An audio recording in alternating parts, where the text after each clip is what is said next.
সময় সংলাপে স্বাগত জানাচ্ছি। আমি তুষার আব্দুল্লাহ। সময় সংলাপে আমার সঙ্গে যোগ দিয়েছেন আফসান চৌধুরী। আফসান ভাই, আপনাকে স্বাগত সময় সংলাপে।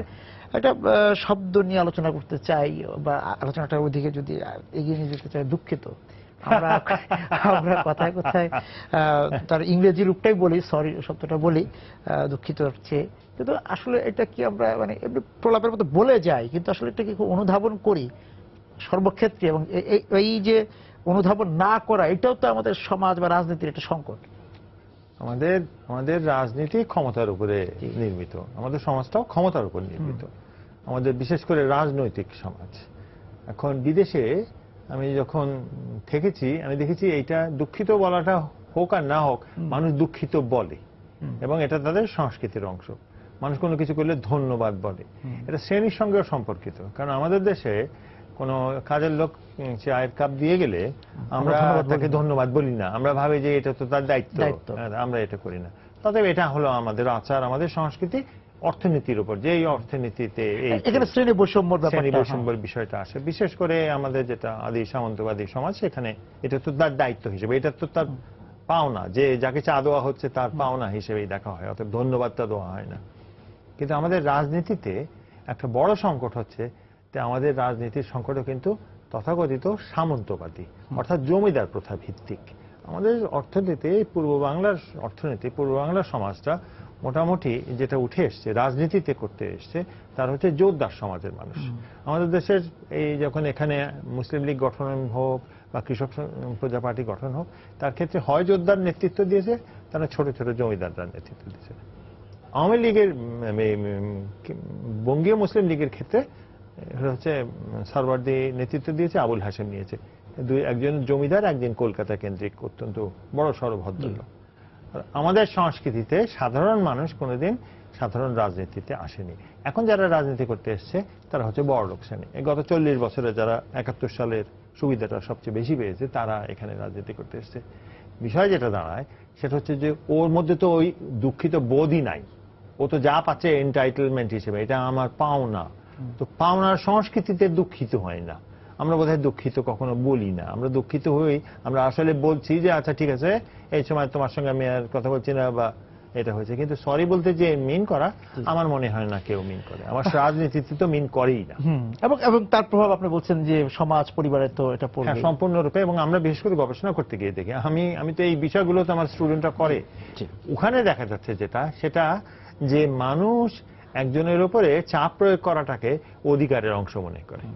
তবে অধিকার তো সে প্রয়োগ করছে, এবং যেহেতু সমাজের মধ্যে অস্থিরতা আছে, সমাজের মধ্যে ইনসিকিউরিটি, নিরাপত্তা বোধের অভাব। আমাদের রাজনীতি, আমাদের সংস্কার, আমাদের বিচারে নিরাপত্তা বোধের অভাব আমাদেরকে প্রবলভাবে প্রভাবিত করে। কারণ আমরা সবসময় নিজের অবস্থান থেকে দৃঢ় করার জন্য অন্যের ক্ষতি করাটাকেও অসুবিধাজনক বলি না। কিন্তু আমরা যেটা আড়াল যাতেও না হয়ে যায় আমি মনে করি, সেটা হলো বাংলাদেশের মানুষের যে বিশ্বাসঘাতকতা, সেটা হচ্ছে দুর্বলের উপরে সুযোগ নেওয়া। এই দুর্বলের উপরে সুযোগ নেওয়ার যে সংস্কৃতি, সে সংস্কৃতিতে তো সরি থাকতে পারে না। অতএব আমরা যেটা দুঃখিত বলার মধ্যে তো একজন উদারতা আছে। আমার মনে হয় যে দুঃখিত কারা বলে, এটা তো ভদ্রলোকরাই বলে। ভদ্রলোকরা কি খুব দুঃখিত? তারা যদি এখন একটা গাড়ি যে চালিয়ে, আমার মনে হয় যে একটা বিশাল গাড়িতে চড়ে যায়, সে কখনোই দুঃখিত না। সে যে ধাক্কা মেরেও বলে যে দুঃখিত, সে কিভাবে ওই গাড়ির মালিকটা হলো, এই প্রক্রিয়াটাই। প্রক্রিয়াতে মানে যে প্রক্রিয়া সে এত বড়লোক হচ্ছে, দুঃখিত গাড়ির বা বাড়ির মালিক হলেন, সেই মধ্যে তো অনেক দুঃখ জড়িত। হ্যাঁ, দুঃখ জড়িত। অর্থাৎ সেই কারণে সে যখন দুঃখিত বলবে, সে দুঃখিত মিন করে না। এই সংস্কৃতিতে এটাই হচ্ছে অসুবিধা। তো যেই সংস্কৃতিতে যে কারণে আমরা ভুল করে দুঃখিত বলি না, এবং আমাদের ভুল করাটাকে আমরা গ্রহণ করতে পারি না, যে আমরা আমি ভুল করতে পারি, করতে পারি। কেন করতে পারি না? আমি দুর্বল। আমার তখন বোধ হয় যে আমি দুঃখিত বলে ফেললেই আমার দুর্বলতা প্রকাশ হয়ে যাবে, অতএব আমি তখন আর বলবো না। অতএব আপনি দেখবেন যে রাজনৈতিক দলের লোকরা যখন ঝগড়াটা করে, তখন কোনোদিন আরেকটা পক্ষে কিছুটা অংশ দিয়েও তাকে সুযোগটা দেয় না। এবং আমার মনে হয় এটা আমার এই সংস্কৃতি থেকেই আসে, যে আমি খুব নিজের উপরে নির্ভর করতে পারছি না, আমি খুব দুর্বল। এবং আপনি দেখুন, যুদ্ধ অপরাধের ক্ষেত্রে আমাদের বিদেশিরা কি বললো এই নিয়ে কি পরিমাণ আলাপ হয়, ফেসবুকে কি পরিমাণ কথা হয়। আমার কাছে মনে হয় যে আমাদের এইটি অন্তত বাংলাদেশে যারা যুদ্ধ অপরাধ করেছে তাদের ফাঁসি দেওয়ার পর আমাদের দেখতে হবে যে বিবিসি আর আল জাজিরা কি বললো। আমার তো দেখার দরকার নেই, আচ্ছা তারা তো বলবেই। আমার মনে হয় এই বোধটাও কিন্তু নাই। আমার অবস্থানটাকে তোমাকে মেনে নিতে হবে। যতক্ষণ না অন্যেরা আমাদেরকে বলছে যে হ্যাঁ আমি মনে করি যে তুমি ঠিক, আমরা ততক্ষণ নিজেও বিশ্বাস করতে পারি না যে আমি ঠিক। তো তার ফলে কি হয়েছে, আমরা যুদ্ধ অপরাধে ফাঁসি দিয়েছি, তারপরে বলতে আছে বিদেশিরা কি বললো, অ্যামনেস্টি কি বললো, এ কিনলো। আন্তর্জাতিক চিন্তা ভাবনার সঙ্গে তো অবশ্যই আমরা রিয়াক্ট করব, কিন্তু দুর্বলতার অবস্থান থেকে কেন রিয়াক্ট করি সেটা আমাদের বোঝা দরকার। আমরা সবলভাবে বলি না যে না এটা আমি ঠিক করেছি, আমি ঠিক করেছি, তোমার পছন্দ নাও হতে পারে, আমি নিয়মের মধ্যে করেছি, আইনের মধ্যে করেছি, সেটা যদি করে থাকি তো আমি সবল। কিন্তু আমরা সেটা না করে আমরা সবসময় খুঁজছি যে কখন কখন তারা আমাকে কিছু বলে ফেলে, তখন আমার রাগ অভিমান। এমনকি শাহবাগ আন্দোলনের সময় আমার মনে আছে, গণজাগরণের সময় লোকজন বিদেশিরা কেন আমাদেরকে দিচ্ছে না। বিদেশি পৃথিবীটা যেখান থেকে আসে সেটা হচ্ছে একটা জাতি কিছুটা হলেও একটা বড় অংশে এই আত্মমর্যাদা বোধের অভাব থেকে ভুগছে। যে আত্মমর্যাদার অভাব থেকে ভোগে সে তো দুঃখিত বলবে না, কারণ সবল মানুষই দুঃখিত বলে। যে সংস্কৃতিতে দুঃখিত বলার চর্চা হয় সেগুলো সবল সংস্কৃতি। এবং এই জায়গায় একটা বিষয় আছে যে আমি অনেক সময় অপরাধ করি, অনেক রকম অপরাধ আমরা করি, আমি ঠিক টাইম মতো আপনার কাছে পৌঁছতে পারলাম না, আপনার প্রতিশ্রুতি রক্ষা করতে পারলাম না, তখন আমি শুধু দুঃখিত বলে এড়িয়ে যাওয়ার চেষ্টা করি, কিংবা তখন এক ধরনের আপনার কাছে ক্ষমা সুন্দর বিষয় আশা করি যে আমি যাই করলাম এই দুঃখিত বললাম, বাস আমি পার পেয়ে যাচ্ছি। আসলে দুঃখিত চর্চার রীতিমতো একটা পার্টের বিষয়, এবং পশ্চিমে দুঃখিত চর্চা হয় যে কেন দুঃখিত বলে, সরিটার কি ভূমিকা। সমাজে যখন উভয় অংশ সবল থাকে তখন দুঃখিত একটা ভূমিকা থাকে।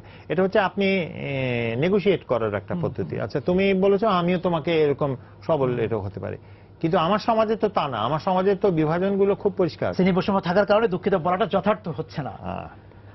ধন্যবাদ বিষয়ে যেতে চাই, দুঃখিতর পরে যে ধন্যবাদটা আমরা ব্যবহার করি, থ্যাংক ইউ বলি ইংরেজিতে আর বাংলায় ধন্যবাদ বলি, কিন্তু এই ধন্যবাদটা কি আমরা সবাইকে দেই? সেখানেও কি আমাদের এক ধরনের কৃপণতা বা পক্ষপাতিত্ব থাকে না? হ্যাঁ অবশ্যই, শুধু তাই না, আমাদের ধন্যবাদ অবশ্য কিন্তু সাম্প্রতিক বিষয়। আমরা আগে ধন্যবাদ বলতাম না। হ্যাঁ আমার মনে আছে আমি ফেসবুকে সাধারণত পোস্ট দিলে আমি তো ইংরেজিতে পোস্ট দিই, ধন্যবাদ বলার পর একজন বলে ওয়েলকাম। হ্যাঁ হ্যাঁ ওয়েলকাম, আমি থ্যাঙ্কস যখন বলি কয়েকজন আমাকে বলছে যে আপনি থ্যাঙ্কস লিখেন কেন। অর্থাৎ এটা সংস্কৃতি আমার চর্চার মধ্যে নাই। আবার এই সংস্কৃতিতে হচ্ছে আদান প্রদানের সংস্কৃতিতে ধন্যবাদ দেওয়াটা খুব সহজ সরল। আপনি যখনই মনে করেন দাবির সংস্কৃতি হয় বা আপনার আনুগত্যের সংস্কৃতি হয় বা আপনার এটা দায়িত্বের সংস্কৃতি হয়, তখন আর আপনি ধন্যবাদ দেওয়াটা আপনার ওই দেয়া নেয়ার অংশ হিসেবে থাকে না। তখন হলো তোমার এটা দায়িত্ব, তোমাকে আমার এটা অধিকার, আমি জমিদার, তুমি প্রজা, তুমি আমার, এটা তো আমার প্রাপ্য। প্রাপ্যতার সংস্কৃতিতে ধন্যবাদের তো কোনো সুযোগ নেই। তো আমার সংস্কৃতিটা তো সেইটারই সংস্কৃতি, প্রাপ্য সংস্কৃতি। আমরা মনে করছি যে গরিব মানুষ যে তাকে ধন্য দিই না। আমি সকল ক্ষেত্রে খেয়াল করেছি।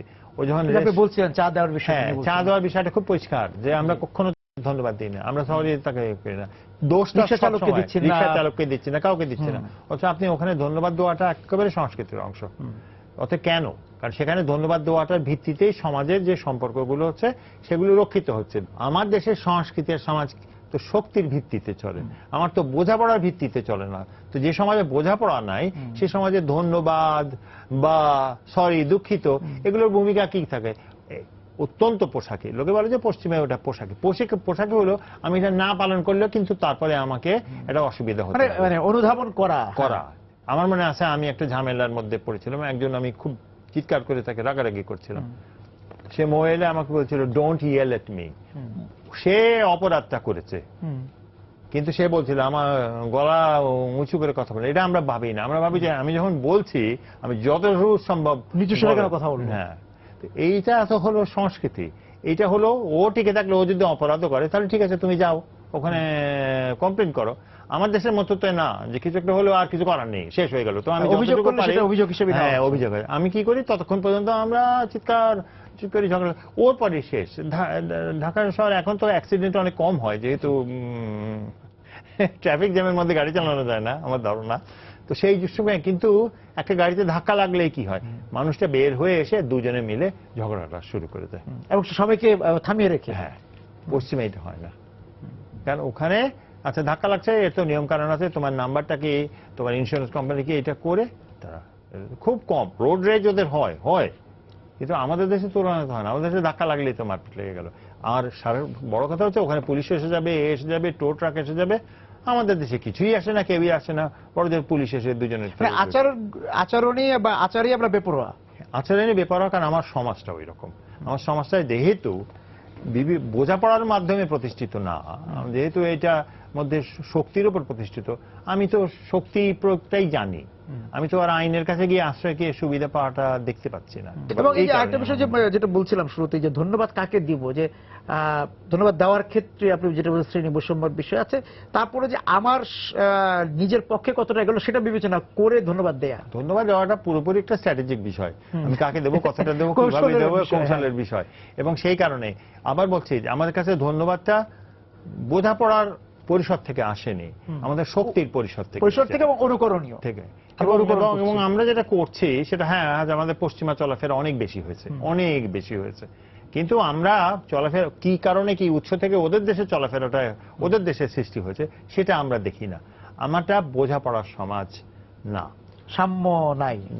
তার ফলে শক্তির সমাজে এইগুলা তো বোঝাপড়া সমাজের সংস্কৃতি।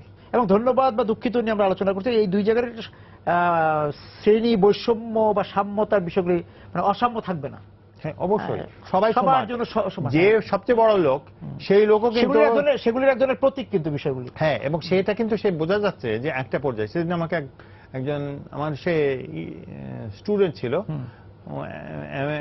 বিলেতের মেয়ে, ও আমাকে বলছিল যে বাংলাদেশে কিছু মানুষ ওখানে গিয়ে বলে যে আমি থার্ড ক্লাস সিটিজেন হয়ে গেছি। এখানে এসে যে সবার সঙ্গে সে থার্ড ক্লাস সিটিজেনের মতো ব্যবহার করে। ও গার্মেন্ট ফ্যাক্টরির সুবিধা অসুবিধা দেখে। ও বলছিল যে গার্মেন্ট ফ্যাক্টরির শ্রমিকদের সাথে মালিকরা যে ব্যবহারটা করে, পৃথিবীর কম মালিক বা কম মানুষ আরেকজনের সঙ্গে এইরকম ব্যবহারটা করে। তো বলছে এদের ধারণাটাই আসে তৃতীয়। হ্যাঁ, এবং আমি যদি এইরকম ব্যবহারটা না করতে পারি তাহলে আমি প্রথম শ্রেণীর নাগরিক না। তার নাগরিকত্ব নির্ভর করছে কতটা তারা যে উৎপাদন করছে এবং উৎপাদনের মাধ্যমে যে সে পুঁজিপতি হচ্ছে, শ্রমিকের উৎপাদনের মাধ্যমে, সে জায়গায় তাদেরকে ধন্যবাদ বলার মানসিকতা সে নেই। সে তো শুধু তাই না, শ্রমিককে সে যে ধন্যবাদ, শ্রমিককে তো রুজিই দেয় না। আমি মনে করি সে তো রুজি প্রাপ্য মজুরি দেয় না। এবং সেদিন যে প্রধানমন্ত্রী যে কথাটা বলেছিলেন যে আমি শ্রমিকের হয়ে গিয়ে মালিকদেরকে বলেছি এবং তাদের ধন্যবাদ দিচ্ছি আমার কথা রাখার জন্য, চিন্তা করুন একবার যে দেশের প্রধানমন্ত্রীকে শ্রমিকের হয়ে মালিকদের কাছে তদবির করতে হয়। নিশ্চয়ই সেই দেশটা আর যাই হোক বোঝাপড়ার মধ্যে নাই। তো আপনার অর্থনৈতিক নিয়মগুলো যতক্ষণ না আর একটু বেশি চালু হবে, আপনি তো আশা করতে পারেন না কোনো বোঝাপড়া। আমাদের দেশে মালিক বন্ধ করে দিল ফ্যাক্টরি, তোমার কিছু বলার নেই, আগুন লেগে গেল, মরে গেল, কিছু বলার নেই। আরো যতগুলো বিষয় আছে সবগুলো বিষয় তো আমাদের প্রতীক হিসেবে দেখতে হয় যে হ্যাঁ, এটাই হচ্ছে সম্পর্ক। আমাদের দেশ মূলত জোরদার যেভাবে ওই বর্গা চাষির সঙ্গে ব্যবহার করে, আমাদের দেশের যে অবস্থাপন্ন মানুষ, সবল মানুষ, সে তাহলে কি আমরা সেই সামন্ত জনপদে আছি যে আমাদের সাংস্কৃতিক ভাবে কি আমরা এখনো দুটি পক্ষ আছি, যে বর্গাদার এবং আধিয়ার? হ্যাঁ হ্যাঁ, নিশ্চিত ভাবে আমাদের ওখান থেকে পরিবর্তন হয়নি। এর কিছু ঐতিহাসিক কারণ আছে। আমাদের দেশে ইংরেজরা যখন এসছে, অর্থাৎ অষ্টাদশ শতাব্দীর মাঝামাঝি, তখন কিন্তু আমরা অর্থনীতি পুঁজিবাদের দিকে অগ্রসর হয়েছে। ইংরেজরা এসে এখানকার স্থানীয় পুঁজিবাদীদের সঙ্গে এক হয়েছে। এবং আপনি যদি নামগুলো খেয়াল করেন, জগৎ শেঠ, রায় বল্লভ, এরা সবাই পুঁজিবাদী, কমার্শিয়াল ক্যাপিটালিস্ট। পরবর্তীকালে বাঙালি যে জনগোষ্ঠী গেছে, রবীন্দ্রনাথ ঠাকুরের পরিবার এবং অন্যান্য যারা গেছে, এরা হচ্ছে ব্যবসা করেছে। এই ব্যবসাগুলো বেশিরভাগ সময় ছিল খুব ভয়াবহ ব্যবসা, অর্থাৎ ড্রাগের ব্যবসা। আমাদের দেশের যে মধ্যবিত্ত শ্রেণীর উৎপত্তি হয়েছে, গোটা ভারতের মধ্যবিত্ত শ্রেণী বা অবস্থাপন্ন শ্রেণী, সেটা কিন্তু ড্রাগ ব্যবসা করে। এবং সেটা আপনি টাটা বলেন, বিড়লা বলেন বা ঠাকুর পরিবার বলেন, এরা প্রত্যেকেই ব্যবসায়ী ছিল। আমাদের 1770-এ যেটা 76-এর মনান্তর হয়, সেই 1770-এর মনান্তরের অন্যতম বিষয় ছিল ওপিয়াম চাষ। অর্থাৎ আমরা মূলত আমার সংস্কৃতিটা আমরা ধারণ করেই নিয়েছি যে ড্রাগ ব্যবসাটা ঠিক আছে, সেটা এখনো চলমান। তারপরে এই যে অবস্থাপন্ন শ্রেণীটা ছিল ব্যবসায়ী শ্রেণী, এই ব্যবসায়ী শ্রেণী পরে গিয়ে জমিদারি কেনা শুরু করলো। জমিদারিটা যখন তারা কিনেছে, এটা কিন্তু সামন্ত ব্যবস্থা না, সামন্ত প্রজেক্ট না, প্রকল্প না, এটা ছিল পুঁজিবাদী কৃষি প্রকল্প। কিন্তু যেটা হলো যে সম্পর্কগুলো তৈরি হয়নি, এবং এই তৈরি হয়নি এই কারণে যে জমিদারি থেকে গেল আর কি। হ্যাঁ, অতএব আমরা কোনোদিনই গ্র্যাজুয়েট করিনি। আমাদের যেটা তৈরি হয়েছে, যেহেতু জমিদাররা ব্যর্থ হয়েছিল জমিদারি চালাতে, মধ্যস্বত্ব শ্রেণী তৈরি হয়েছে। মধ্যস্বত্ব শ্রেণী আমাদের রাজত্ব করেছে। আমাদের দেশের, বিশেষ করে বাংলাদেশের যারা রাজনীতি করেন তারা ওই শ্রেণী থেকে উদ্ভূত। অতএব তাদের পক্ষে তো অন্য কোনো সংস্কৃতি চেনা জানাও সম্ভব না। তাদের তো কোনো প্রক্রিয়ার মধ্যে জানে, তারা সরাসরি পুঁজিবাদও করেনি, তারা জোরদারিতে, বরং বলতে পারেন যে আপনি সম্পর্কটা কি, আমাদের দেশের প্রধান সম্পর্ক জোরদারের সম্পর্ক। জোরদার অনেক বেশি খায়, জোরদার অনেক বেশি দেখায়, জোরদারের মেয়ের বিয়েতে বেশি খরচ হয়। তো আমার সংস্কৃতি তো ওই জায়গাতেই রয়েছে। সেই কারণে আমরা যে খুব অগ্রসর হয়েছি এই জায়গা থেকে আমরা এটা বলতে পারবো না।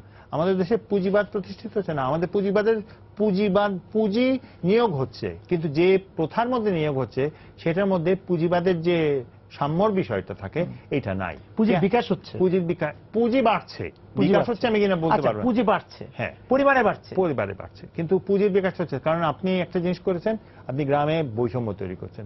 গ্রামে কিভাবে তো বৈষম্য তৈরি, হাজারটা জিনিস আছে, কিন্তু একটা জিনিস হচ্ছে যে গ্রামে নতুন যে মধ্যশ্রেণী আছে আর নতুন যে দরিদ্র শ্রেণী, আমি কালকে ক্লাসে এটা দেখছিলাম, আমাদের দেশে অতি দরিদ্র কমে গেছে। কিন্তু কমে যাওয়া মানে তো সে যে গ্রামে টিকতে পারছে তা নয়, তারা শহরে আসে, তারা পুঁজি তৈরি করছে, ব্যবসা তৈরি করছে। মধ্যম শ্রেণীরা মিডল ইস্টে আছে, এখন মিডল ইস্টও কমবে। এই দুটি অবস্থার মধ্যে যে সংস্কৃতি তৈরি হচ্ছে কোনোটাই তো পুঁজিবাদী না, আধুনিক না। অতএব সে কি করছে, সে আগের সংস্কৃতিটাই ধরে রাখছে। ধরেন যে এখন তো আমাদের অতি দরিদ্র কমে গিয়েছে, কিন্তু এই যে মধ্যবিত্ত, নিম্ন মধ্যবিত্ত, তার কাছে তো এক ধরনের ছোট পুঁজি আসছে, একদম উচ্চবিত্তের কাছে বা বিত্তশালীর কাছে আসছে। সেটা কোন খাতে ব্যবহার করে তার পুঁজির একটা বজায়যোগ্য অবস্থান নিবে পুঁজিকে?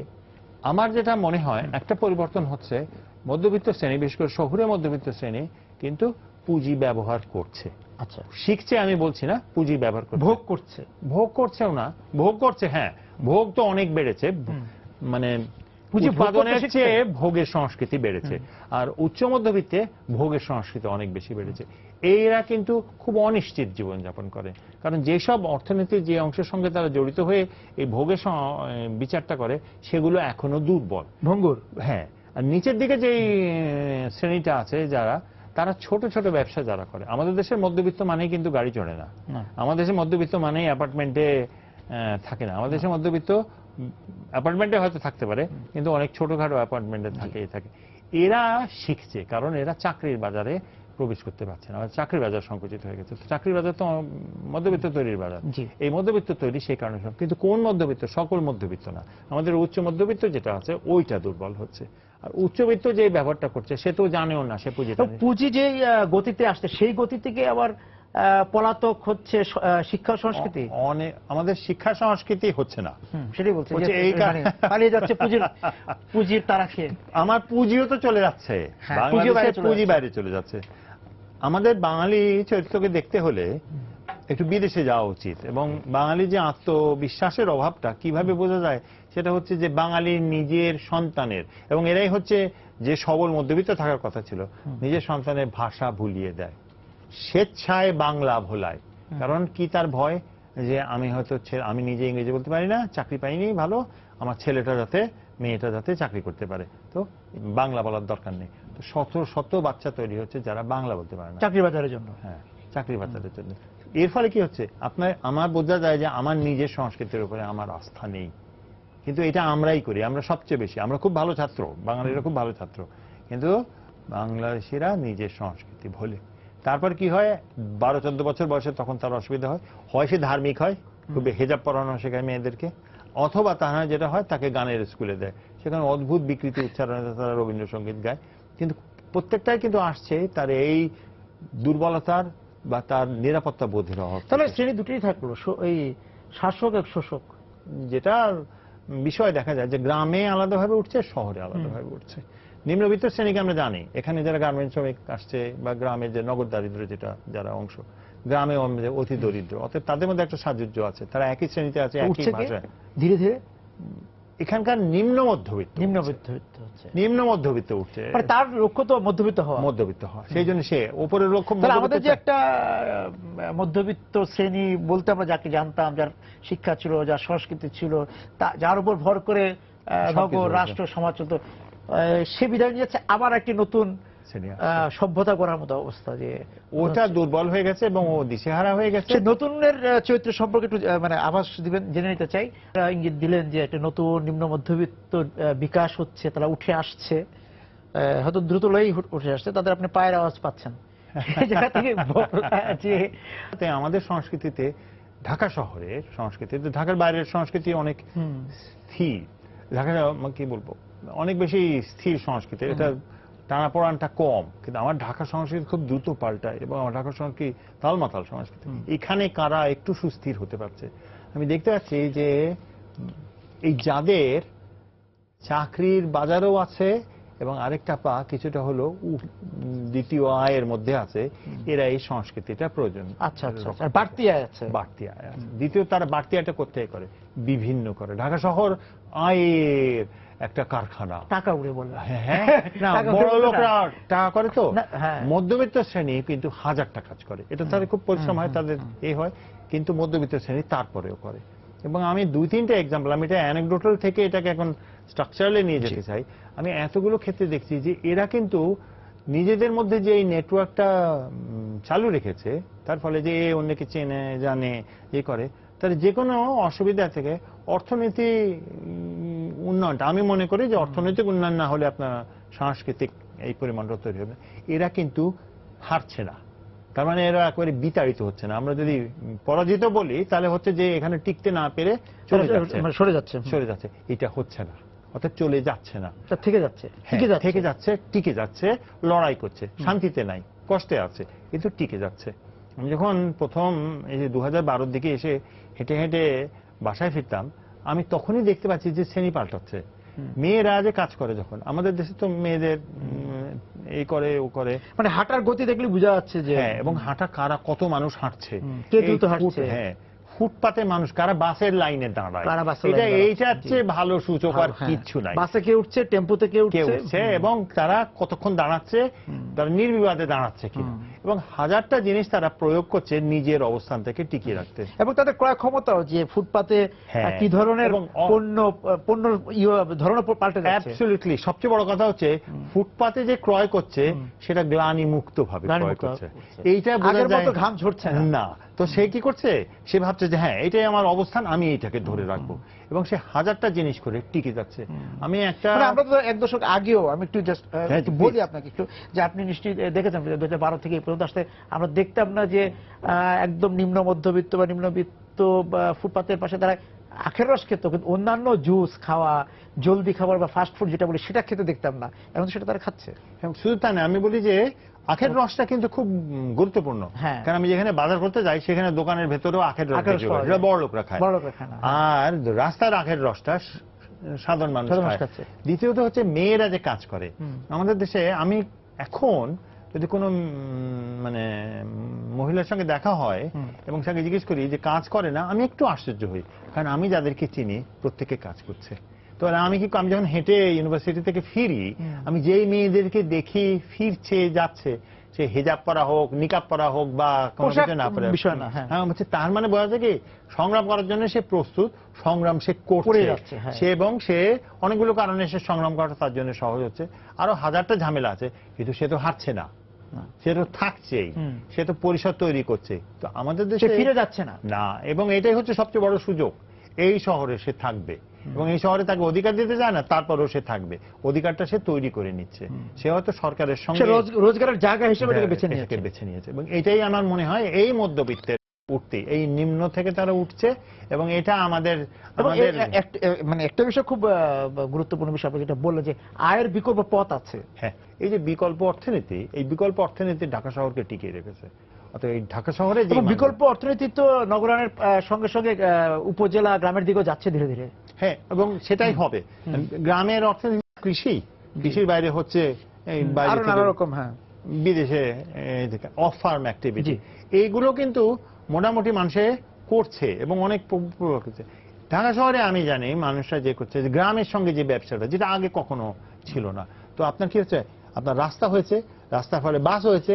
আমি জানি বহু মানুষ আছে বৃহস্পতিবার দিন সন্ধ্যেবেলা তারা চলে যাচ্ছে ঢাকার বাইরে গিয়ে কোনো জায়গায় কোনো কিছু কাজ করছে, ব্যবসাপাতি করছে, শনিবার দিন চলে আসছে। আমাদের মানে চিকিৎসকরাই চলে যান ঢাকার বাইরে সেবা দিতে, একটা একেবারে। চিকিৎসার বাজার বসে ঢাকা সমস্ত জায়গাতে আমাকে একজন বলছিল যে আমরা সকালবেলা চাকরি করি, আমি বললাম যে কি করে, সকালবেলা চাকরি করি, সন্ধ্যেবেলা চাকরি করি।